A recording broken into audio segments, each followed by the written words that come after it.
All right, let's have a look at some of this rotational stuff. All right, so we were looking at what happens with reactions when things start to rotate.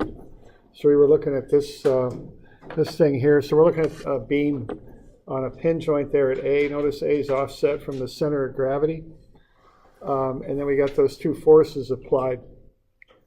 All right, so first thing to do here is to find we're going to look at how that beam rotates about A. Our goal here is to figure out the reactions at A.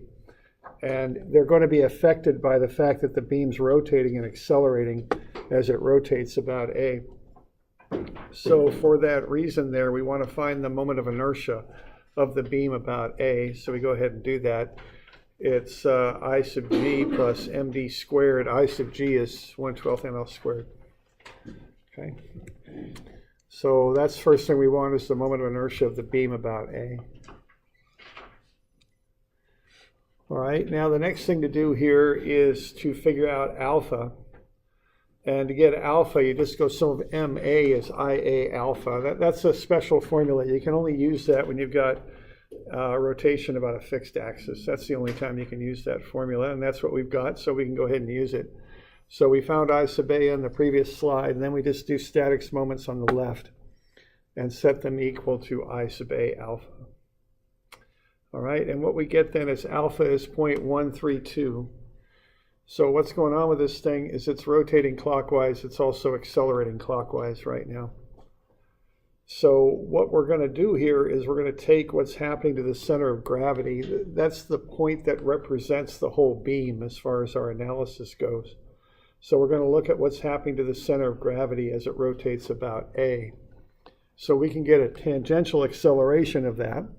What we do, we take alpha r, and what r is the distance from A to G. So we got alpha, it's 0.132, and we got r at 2 feet. So that gets us 0.264 feet per second squared.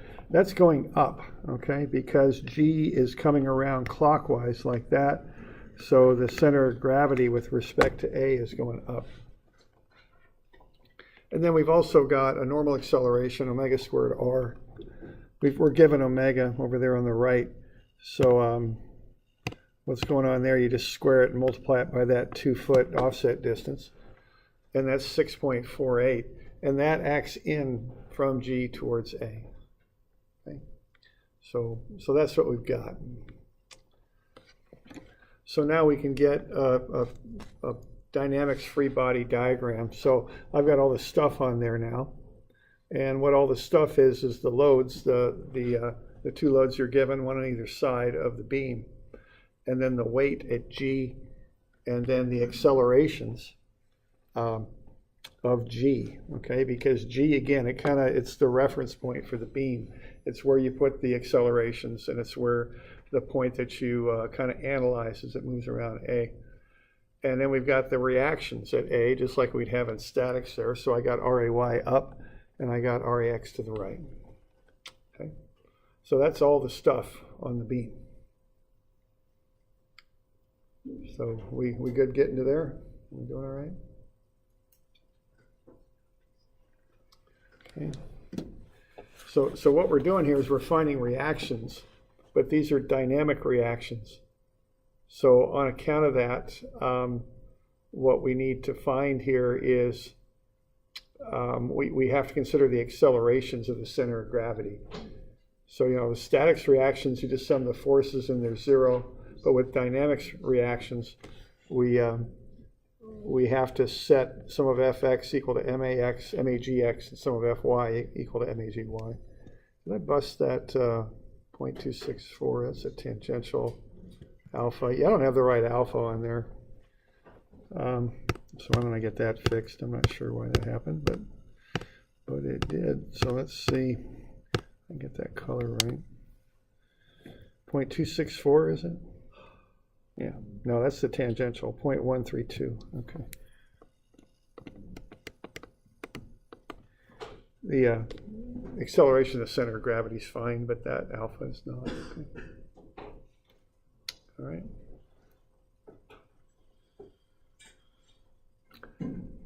All right, so that's kind of the deal. Now what we do then is we go sum of fx and sum of fy, and like as we've been doing here a lot, the left-hand side is the static side. So when I go sum of fx, all I get there is rax. That's the only force acting in the x direction. But it doesn't equal 0 anymore. See, if that were a statics problem, that would just be 0. But it's not, it's a dynamics problem. And what's happening right now is the center of gravity is being pulled to the right. Basically, it's accelerating to the right because of that normal acceleration. And some force has to cause that. And the force that has to cause it is the reaction.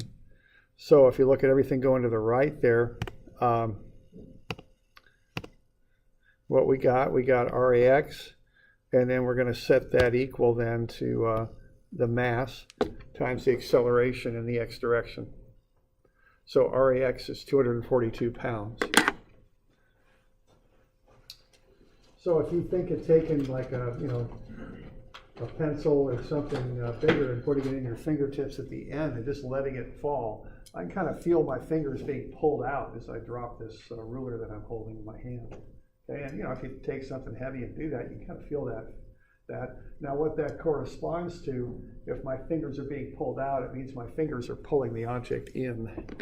Okay, so what I'm doing here in class is I've just got a ruler in my hand and I just kind of held it up like that. And I've got my fingers going around that way. And then I just let it drop. And when it drops, it rotates, okay? And as it rotates, that center of gravity accelerates in towards the center. So my hand has to have a corresponding force that it pulls that way. Okay. Now I'm feeling the opposite of that on my hand. What I'm drawing there is what's happening to the ruler, not what's happening to my hand. So I feel my hand being pulled out to the left. What that means is my hand is pulling the object in to the right. That's what it means.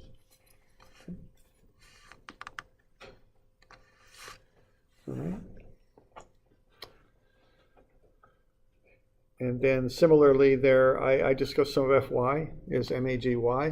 I've got Ray up. I've got those three forces down. The 500, the 1200, and the 1400 are all negatives. And then that equals the acceleration of that beam. And that beam currently, its center of gravity anyway, is accelerating up at 0.264. So I multiply that by the mass, and that's the upward acceleration. So that affects the reaction a little bit, okay? So a statics reaction there would just be 3,100 pounds, but because this is dynamics and that center of gravity is accelerating up, it decreases that, or increases that reaction a little bit, 3,110 pounds.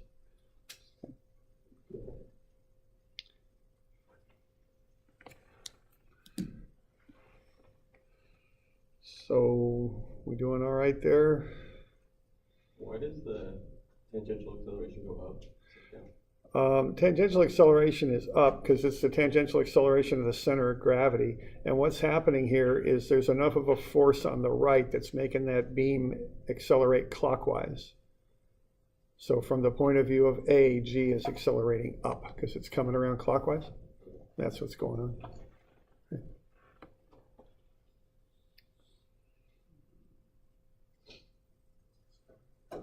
Other questions on that business?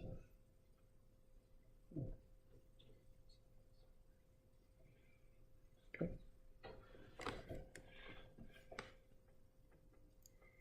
All right, so there's an example of dynamic reactions. And again, I just do statics on the left, and then I put the masses and accelerations on the right. That's how I do it. And just watch your signs, be sure everything's pointing the right way. You know, and don't overthink it. Just draw a Freebody diagram, get the arrows on there, and then fill in the equation. That's how I think about it. Frankly, I get into trouble when I start thinking too much about this stuff. I do my thinking on the diagram. That's what I do. Okay, I just draw the arrows, and then I just pop them into the equation. That's how I approach it, and it seems to help as far as me going through this stuff. Okay. All right. Okay, we look at another example of dynamic reactions. Let's have a pulley here, and let's say we're going to pull this weight up. Okay, so we're going to lift a block of concrete We got the moment shown, the 680 Newton meter moment. That's coming around counterclockwise on that pulley. We're going to assume that the rope doesn't slip as that block moves up. So we're going to see if we can find the speed of the block after 1.5 seconds. The block starts from rest. Okay. And okay, if we want the speed of the block after 1.5 seconds, the way we're going to get there is we're going to go to alpha. Okay. So we're going to have to find alpha. And A on the rim is what we're going to need to find. All right, now, one other thing here is we have to pay a little bit of attention to is these different radii, okay? So we're going to do a few different things with this problem, and when we do them, we're going to have to look at some different radii. So we got diameters of 0.5 and 0.6 for this thing. So what we've got here is an inner disk and then an outer disk. All right. So the inner radius is 0.25. The outer radius is 0.3. And the radius to the center of that outer ring is halfway between. It's 0.275. So we have to kind of understand that, and we're going to have to use all three of those radii when we go through this. All right, so that's what's going on there. We're going to use the inner one when we calculate the moment of inertia. That'll just be a flat disk, part of the whole pulley there. So that's what we use the 0.25 for. We'll use the 0.275 as the radius for the outer ring. Again, that'll be part of a moment of inertia calculation. And then we'll use the 0.3 when we relate alpha to A. Because when we assume no slipping, which we're assuming there, we're assuming that rope isn't slipping on that outer pulley. What we're going to have is a kind of an important relationship that A is equal to R alpha. Conversely, alpha is A over R. And the radius we're going to use for this is the radius where the rope is, where the cable's at, and that's 0.3 meters out. So we kind of have to distinguish between those three different radii and kind of understanding that, okay? So that's using R equals 0.3 meters on that one, okay? So we want to keep those different radii straight. All right.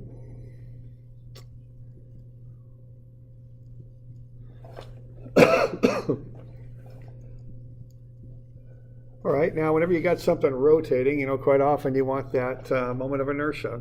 So what we're going to do with that is combine two things. If you look at the back of the formula sheet, we've got the moment of inertia of a disk. We'll use that for that inner disk on the inside of the pulley. It's 1/2 mr squared with R being 0.25. And then we're also going to add to that the moment of inertia of a hollow ring, which is for IGZ, which is what we want, is just mr squared. But the radius we're going to want will be the radius to the average radius for that ring, which is in the middle of the ring. So that's 0.275. So what we're going to do there is add 1/2 mr squared for the disk. That's R at 0.25 to mr squared for the hollow ring, which is 0.275. Okay, so 1/2 mr squared for the inner disk, mr squared for the outer ring. Add them together, we get 1.74 kilogram meters squared. Okay, so there's the moment of inertia, and we want that because we're going to apply a moment to that pulley, and the acceleration of the pulley, which is something we're going to want to know, is going to depend partially on that number. So that's why we want that. The bigger that number is, the more slowly that thing would accelerate.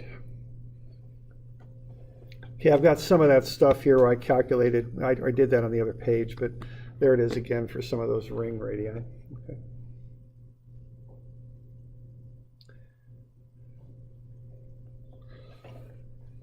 Okay.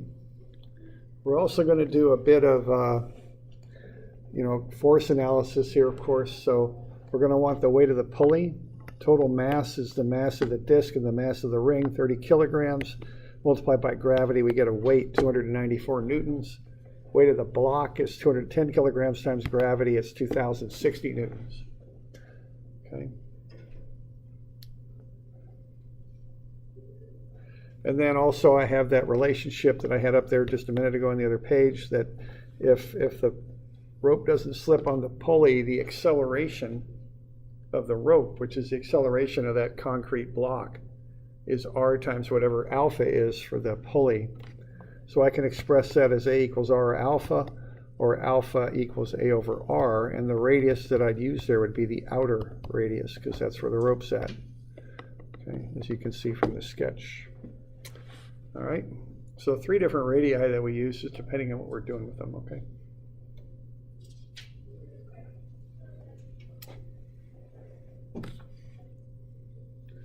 So any questions on any of that? Can you explain again the 0.275 like why you use the tag? Okay, a hollow ring, kind of by definition, kind of has no width to it, no thickness of the ring. So what you do for a hollow ring is you take m times whatever the radius is squared. Now, that's kind of a theoretical assumption that it has no thickness to it. So what I'm doing, the best I can do with that to apply this kind of theoretical formula to what I really have, is use the radius to the middle of the ring. That's kind of the best shot I can think to give that. That's what I'm doing. Okay, and I think that's the best number I could use. I mean, obviously, you know, if you had a real thin ring, like a, I don't know of an object that comes to mind right off the top of my head, but you know, if you had a ring that had very, very, very little thickness, it wouldn't be that big of a deal. But this has a little bit of thickness. We're going to model it by using that thin ring or hollow ring thing. So that's I'm using 0.275 as my best approximation of the radius. Okay. All right.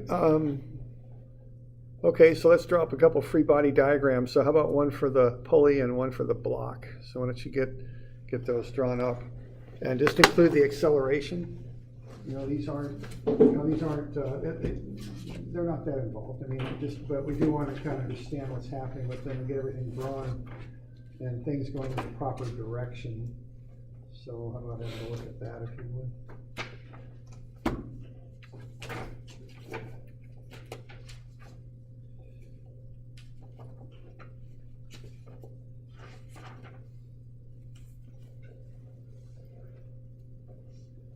You know, really solving this stuff is all about getting that sketch drawn properly. You know, after that, you just plug the stuff into the equations. That's what you do.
Okay. All right. So what we got with the block? We got a tension pulling it up, right? And we got a weight going down. 2060? Yeah, I think so. Thanks. So 2060 newtons. And then we have an acceleration. Okay. So I like to include that. You know, I included the acceleration in the dynamics free body diagram. Okay, like that. All right, and then what do I got for the other one here? I've got the weight of that, and I can't remember what that weight of the pulley is. It's 294.3. So we've got this that axle there, so that's 294.3 newtons. It's going down. Then I'm going to have, oh my God, I got that moment coming in. So I've got a couple. There's a motor on there that's turning that, and that is 680 Newton meters. I'm going to have the tension going down. Okay. And then, what else do I got? I got a couple other things. I've got alpha. It's coming around that way. And then I've got the reactions. Okay. A little crowded in there, so that's R, is it A that I called that? Yeah, RAY. Now I'll put RAX on there. I don't think I'm going to have any RAX, but it's on there, so I'll just put it on there just to be thorough. Okay.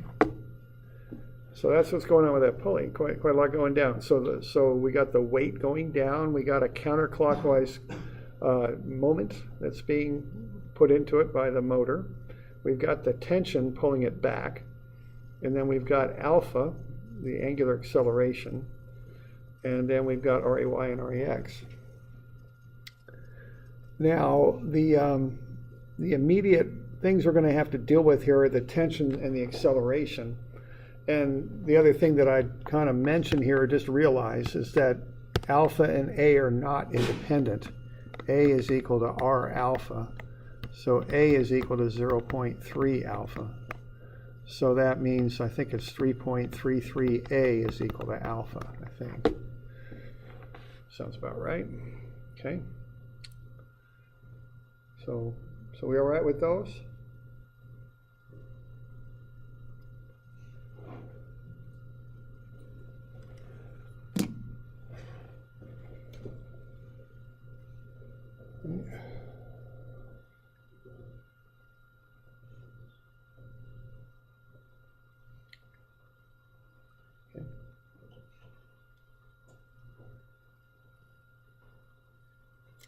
All right. So now I just got to analyze the thing, and what I'm going to want to do is get to that A and alpha. That's really my goal. All right. All right. So there we go. All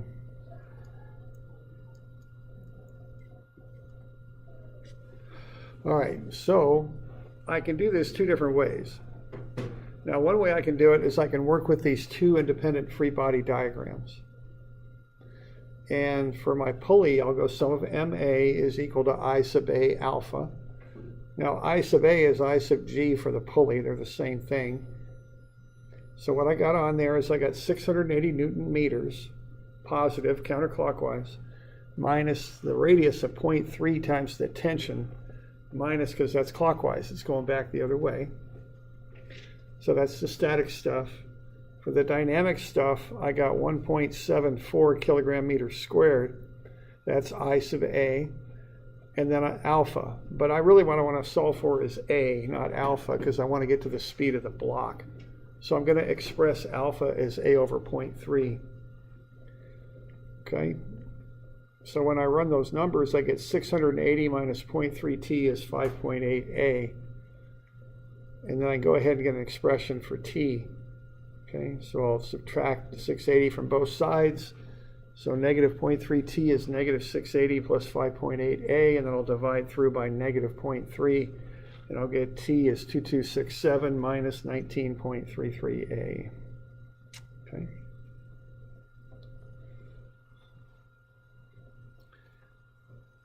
And then for the block, I'll just go sum of F equals MA. So the sum of F is the tension up and the 2060 newtons down. And that's going to be 210A. So the tension then is 210A plus 2060. Okay. So I'm just using those free body diagrams, and I'm writing up equations, one for the pulley using M equals I alpha, and the other for the block, F equals MA. Okay. So that's all I'm doing.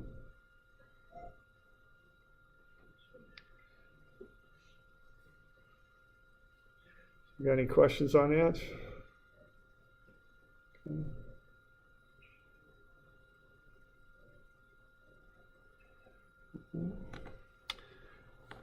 All right, so now I've got two expressions for t. I'm just going to equate them and solve for a. That's all I got to do. So t is 2267 minus 19.33a for the pulley, and t is 210a plus 2060 for the block. I just combine those two together. So 2267 is minus 19.33a is 210a plus 2060.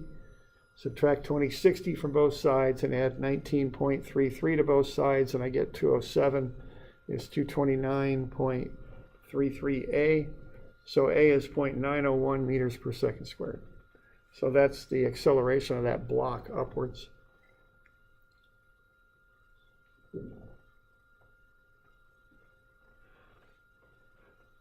Okay. So that's the acceleration. So that's one way to be doing that, with taking the pulley as one side and the block as the other. You get into two equations and two unknowns, but it's not too bad. I mean, they're both pretty straightforward, with the tension as one variable and the acceleration as the other. All right. Let's see. All right. Now, I can do this another way too if I like, all right? So there's kind of a quicker way to do this if you want. Now, what I just did is based on all the theory that we developed with m equals I alpha and F equals ma. So m equals I alpha for the pulley and T equals, or F equals ma for the block, okay? Now, what I can do is I can treat the system also as one object. This is a little bit more abstract, but I can get there with this. So what I'm going to do with this approach, so this is another method. It gets me to the same place, and it gets me there quicker. The problem is that it's a little bit more abstract in what I'm doing here. The other way is, straight up from the theory we just went over. It's pretty, you kind of see it. This is a little bit trickier, perhaps. So what I'm going to do is I'm going to kind of use this inertial moments equation is what I'm going to do. Right there. And I'm going to apply it to that whole system. So MA for the whole system is the torsion, or the moment that's being put in, minus the weight times the offset from A. So that's the weight of the block. Now the pulley has weight, but it's all centered right there at A, so it doesn't cause a moment. So for the whole system, I've got the moment, 680, positive, minus the weight of the block times its offset from A. And then I'm going to have I sub A alpha, that's for the pulley. Okay, so that'll be the 1.74 times alpha, and what alpha is A over 0.3.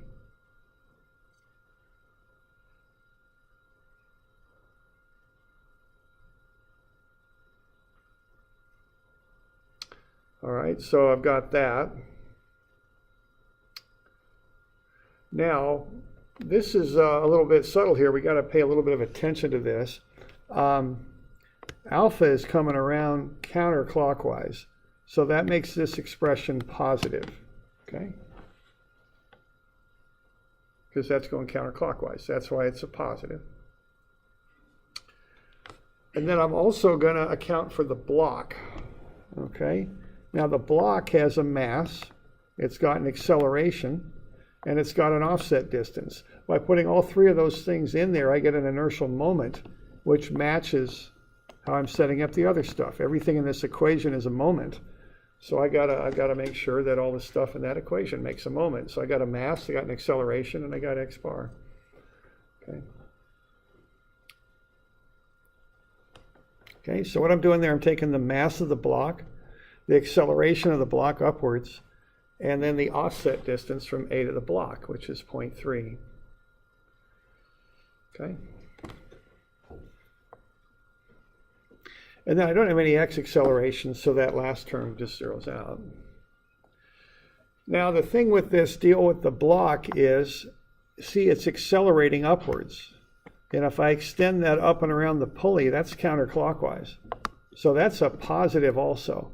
because the block is accelerating up, and if I just swing that around the pulley, that will give me a counterclockwise moment, inertial moment.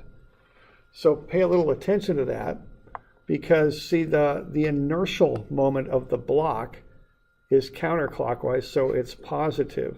The statics moment of the block is based on the downward weight, so it's clockwise, so it's negative.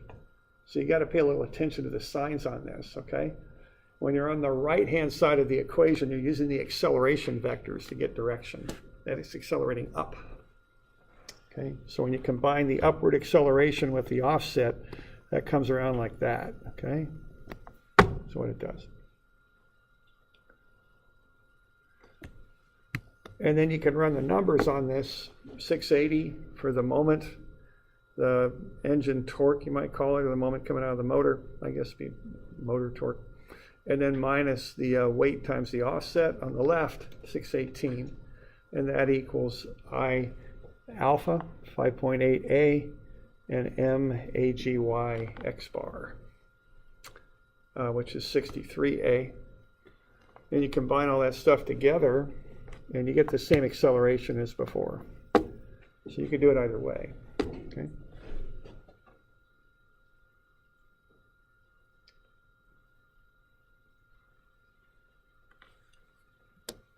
We doing all right with that?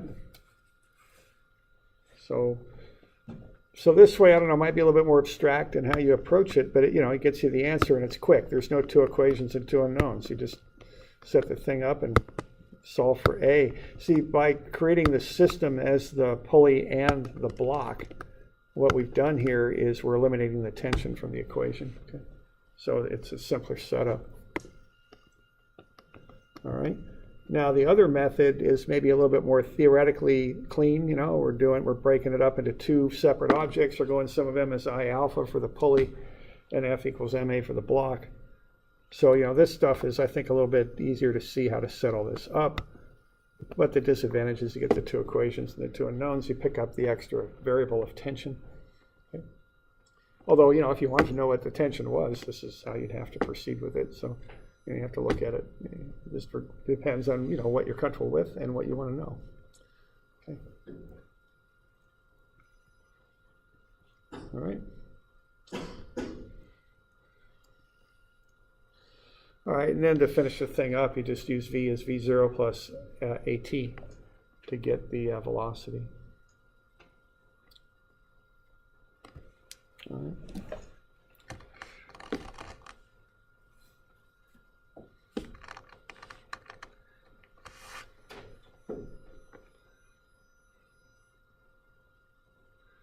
All right, so that's how that one goes.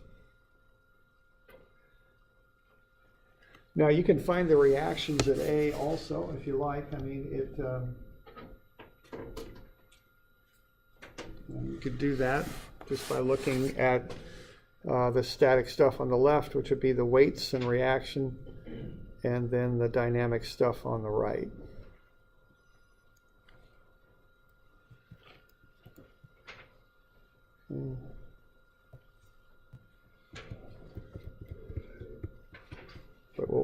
Okay, so we're all right with that? Okay. So there you go. So that's the fixed axis rotation stuff, okay?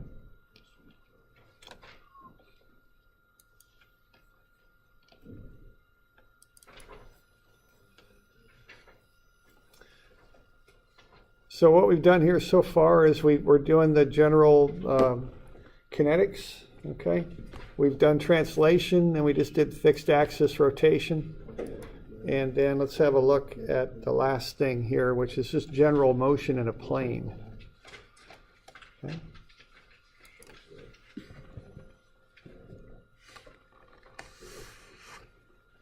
All right, so when we're doing general motion in a plane, generally speaking, what we use are these equations here, those three. Plane motion, I think of throwing an object or something and it will rotate about its own center of gravity. So that can be part of what's going on here is considering that. Okay.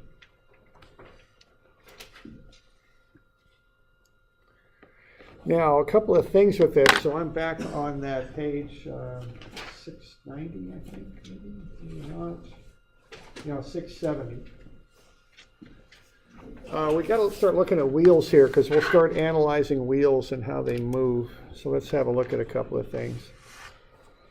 All right, now a couple finer points on wheels. The first one is a wheel that rolls without slipping. Okay, because the wheel is not slipping, we can't really guarantee that friction has been overcome. Okay, for that reason, the force of friction cannot be assumed to equal UFN. Okay, so if a wheel is moving without slipping, which is the normal thing that a wheel would do, you cannot assume that the force of friction is equal to UFN. What you assume is it's less than or equal to that. You haven't necessarily pushed friction far enough to overcome it. Okay? Friction is just a reactive force. It doesn't automatically go to its maximum.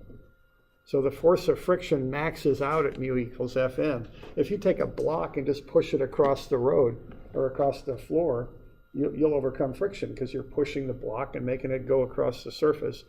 But you know, some genius, I don't know, 6,000 years ago figured out if you put something around it or something, you can make it move a lot easier, right? Because you can make something roll instead of just pushing it across the ground. So what's going to happen then is you can't guarantee that you've overcome friction. You just have enough friction to make the wheel roll. Okay? So if the wheel rolls without slipping, you can't assume that the force of friction is equal to mu Fn. That's no longer valid. Okay? However, you can assume that any accelerations are directly connected to alpha. So A is R alpha. All right? So you can assume that. Now, if a wheel is slipping, you have overcome friction. Wheels can slip in two ways. One way, if you're driving on the ice, they just spin and they go too fast. They're going much faster than the car moves. Okay? Or you can lock up the brakes and just slide the wheel over the ground like a block being pushed across the ground. It'd be the same sort of thing. Okay? So force of friction is equal to mu Fn if the wheel is slipping. However, A is not equal to R alpha. There's no direct connection between the angular acceleration of the wheel and the acceleration of the vehicle. For that skid car there, the acceleration of the wheel very likely might be zero, the angular acceleration of it, but the cars could be accelerating. And then for the picture on the left, alpha could be really high and there could be no acceleration of the car. The wheel could just be sitting there spinning and the car isn't going anywhere. Okay? So there's no connection there. Okay? So that's one thing I want to point out to you is that.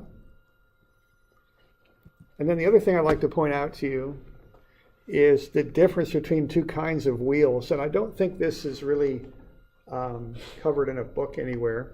So this terminology really isn't standard or anything. But there's two kinds of wheels. If you look at that bicycle there, the back wheel is what I call a drive wheel. You've got a sprocket on that wheel and a chain. And you're introducing a couple, a moment, that spins it actively. What you're trying to do is to make that wheel spin really fast, and the ground's saying, I'm going to resist that. Okay, so when that happens, the friction resists the spinning motion that you're introducing by putting a moment in there. Okay? So that's what's happening there. So the friction resists, it goes in the same direction as the motion, because it's resisting the spinning action that you're imparting to the wheel. The front wheel is what I call a drag wheel. What you're trying to do is just push it across the ground and the friction's undercutting it continually and making it roll. So what you have for that front wheel is the friction acting in the opposite direction of the motion. Okay? So friction acts differently depending on whether you got a drive wheel, which is actively powered with a moment, or whether you got a drag wheel, which is just being pushed across the ground. Okay? So they're different.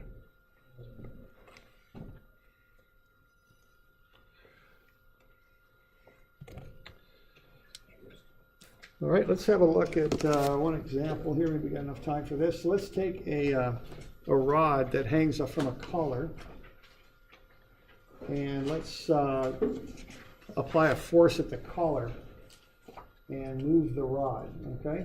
And this might be a motion you can visualize. What the rod's going to do is lag a little bit. You know, if I take this rod here and I move it this direction, you know, the rod kind of lags back when you first starts to move, okay? Just for that first instant, it's like that. Let's analyze that motion. All right, so if I take that collar and move it, as I was just showing the class here, that rod will lag a little bit like that, okay? So let's see what we can do with that. Let's find the acceleration of the collar at the instant the force is applied. And we've got a thin rod, 12 kilogram mass. We're going to assume the mass of the collar is 0. Okay? That's what we'll do.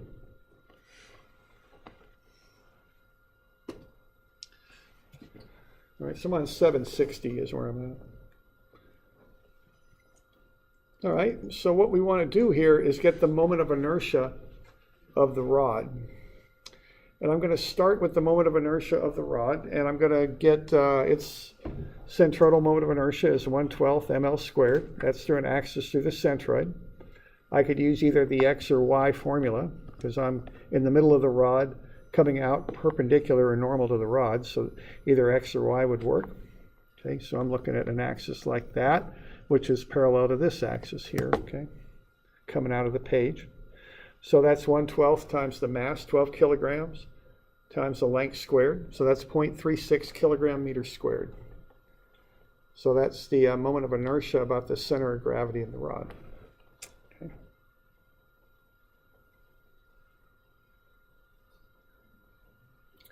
So I'll start with that.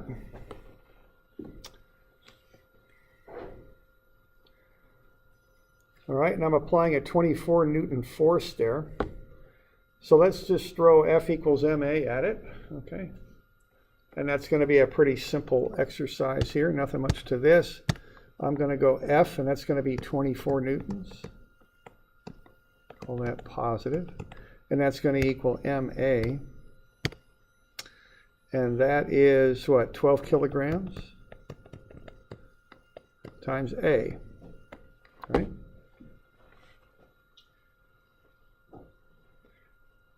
Now, what's the subscript on A? Okay, it's going in the X direction. I agree. What goes before the X? Yeah, see, it seems a little counterintuitive, but see, the collar does not react to this equation directly. The center of gravity does. Anytime you go through F equals ma on an object, you go through the center of gravity. So this will not tell you what the collar's doing. This tells you what the center of gravity is doing. Okay? Because that's how the equation's written. F equals mag. Okay? It's a vector equation, so that's how we set this thing up, all right? So when I solve that, I'm going to get 2. And what's accelerating at 2 meters per second squared is not A, it's G, okay? Even though that force is applied at A, it doesn't matter, okay? Now I got to work my way back up to A is what I got to do. And the way I'm going to do that is I'm going to go back to another equation. See, what's happening when that rod lags a little bit as this thing goes forward, of course, you know, it'll move up here, and the rod, as I was just saying, will lag a little bit. What's happening is this thing's got an alpha to it now, okay? So I want to figure out what that alpha is. So the way I'm going to do that is I'm going to look at the moment that 24 newtons imparts about the center of gravity. And that'll be 0.3 times 24, I'll call clockwise positive, and I'll equate that to I alpha. And I'll find alpha, which is 20 radians per second squared.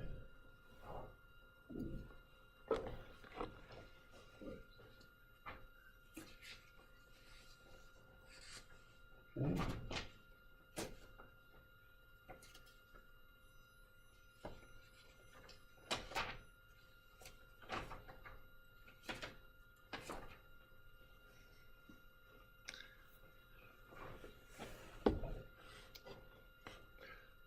All right, so that gets me alpha, and that's clockwise.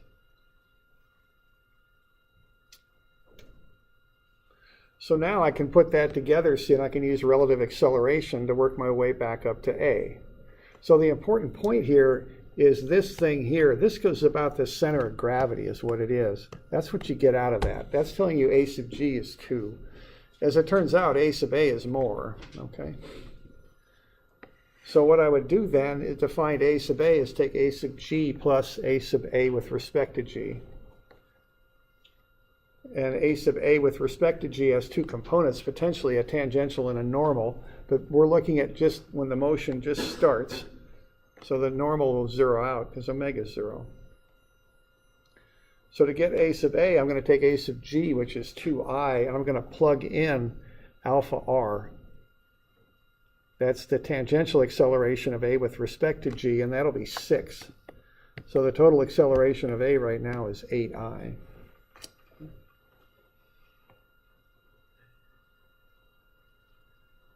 All right. So that's what's going on with that one.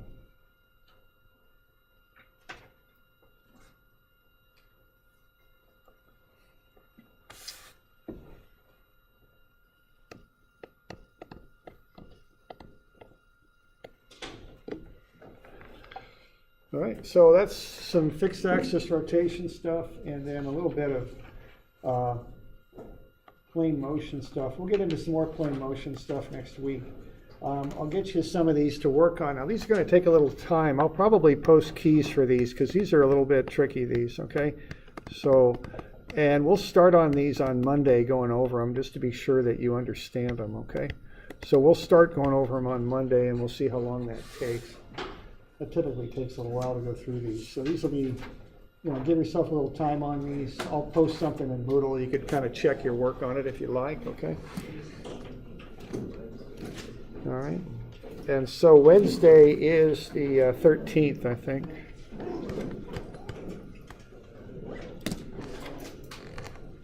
All right.